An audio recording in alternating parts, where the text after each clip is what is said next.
बिस्मिल्लाहिर्रहमानिर्रहीम। अस्सलाम वालेकुम। आज मैं आपको बताऊंगी कार्सिनोजेनेसिस के बारे में।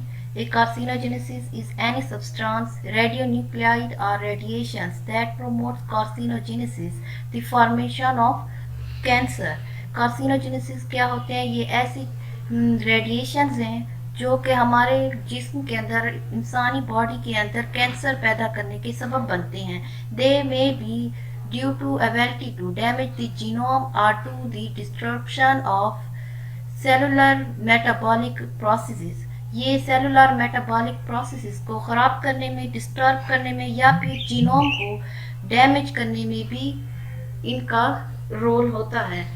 Several radioactive substances are considered carcinogenesis। बहुत सारे ऐसे रेडियोएक्टिव सब्सटेंसेस हैं जो कि कार्सिनोजेनेसिस उन्हें एज ए कंसाइडर किया जाता है, but there carcinogenic activities are attributed to the radiations.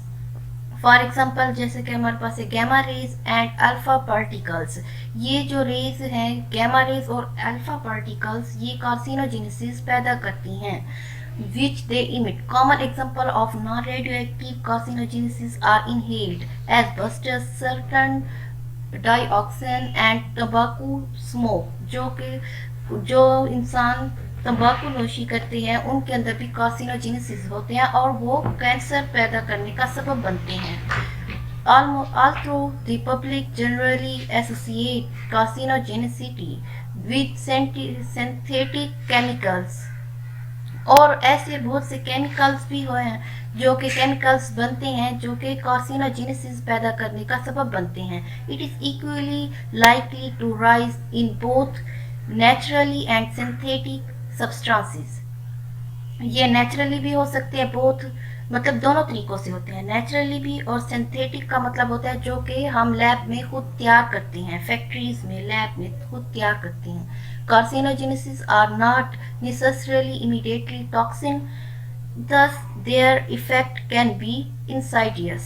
मतलब ये है कि कार्सिनोजेनेसिस ज़रूरी नहीं है कि ये नुकसानदेह या इतने जहरीले हों कि उसी वक्त इंसान की डेथ हो जाए, ये लेकिन इतने इफ़ेक्ट करते हैं कि ये इंसानी जिस्म के अंदर जाकर ये कैंसर का सबब बनते हैं और ऐसा ऐसा सेल की डेथ होना शुरू हो जाती है।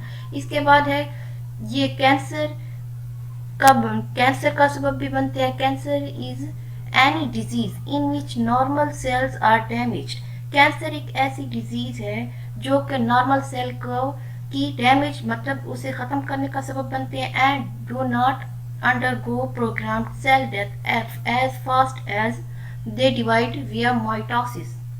माइटोसिस के दौरान इनके सेल की ज़्यादातर डेथ होना शुरू हो जाती है और वो सही से अपना जो फंक्शन होता है वो प्रोग्राम नहीं कर सकते। कार्सिनोजेनेसिस में increase the risk of cancer by alternating cellular metabolism or damaging DNA directly in cells। ये डीएनए को भी, यहाँ तक कि इतना ज़्यादा नुकसानदायक होता है कि हमारे डीएनए को भी डायरेक्टली डैमेज करता है, और सेलुलर मेटाबॉलिक जो हमारे एक्टिविटीज़ होते हैं उन्हें भी ये डैमेज करता है और कैंसर का सबब बनता है।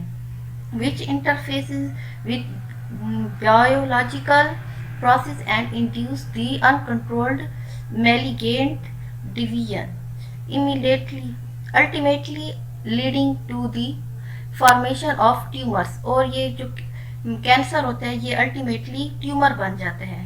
ट्यूमर रसोली को कहते हैं। Usually severe DNA damage leads to programmed cell death, but if the programmed cell death pathway is damaged, then the cell cannot prevent itself from being cancer cell।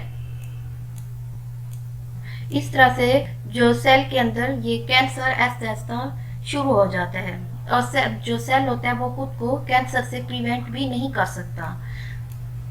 There are many natural carcinogenesis. ये कुछ जो होते हैं carcinogenesis वो naturally भी होते हैं, which are produced by the fungus growing on the stored grain, nuts and peanut butter is an example of potent naturally occurring by microbial carcinogenesis। कुछ जो होते हैं वो माइक्रोबियल कार्सिनोजेनेसिस भी होते हैं, जैसे कि हम मूंगफली को स्टोर करते हैं या इस तरह की बहुत चीज़ें जो होती है उन्हें हम स्टोर करते हैं, उनके अंदर जो माइक्रोब्स हो जाते हैं वो भी जब हम वो फिर हमारे बॉडी के अंदर जाते हैं तो वो भी कार्सिनोजेनेसिस पैदा करने का सबब बनते हैं। Certain viruses such as hepatitis B, human papilloma virus, which have been found to cause cancer in humans, human के अंदर कैंसर काज करने का सबब बनते हैं, जैसे कि हेपेटाइटिस बी भी हो सकती है और भी बीमारी जो है वो इंसान के अंदर पैदा करने के सबब बनते हैं।